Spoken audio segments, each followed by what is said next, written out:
পৃথিবীতে যার কেউ থাকে না তার রব আছে।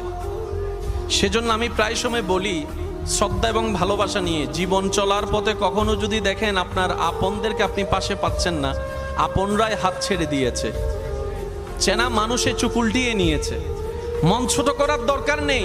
আপনি বুঝে নিবেন আপনার রব আপনাকে নিজেই সরাসরি সাহায্য করতে চাচ্ছে বলেই মানুষগুলাকে আপনার থেকে দূরে সরিয়ে দিচ্ছে। সুবহান। রবের বান্দা কখনো একা হয় না। রবের বান্দা কখনো একা, ভয় লাগে একা থাকলে, ভয় লাগে একা থাকলে। রবের বান্দা কখনো একা হয় না। ইমাম গাজ্জালি কত সুন্দর বলেছেন, পৃথিবীর মানুষ বাঘকে ভয় পায়, পৃথিবীর মানুষ সিংহকে ভয় পায়, পৃথিবীর মানুষ, জগতের মানুষ, তোমরা যতক্ষণ তোমাদের দিলে রবের ভয়কে জায়গা দিবে না, পৃথিবী তোমাদেরকে ভয় দেখাবে। কিন্তু যেই দিনে রবের ভয় তুমি অন্তরে জায়গা দিবা, সৃষ্টি জগৎ তোমাকে ভয় পাওয়া শুরু করবে। সুবহান।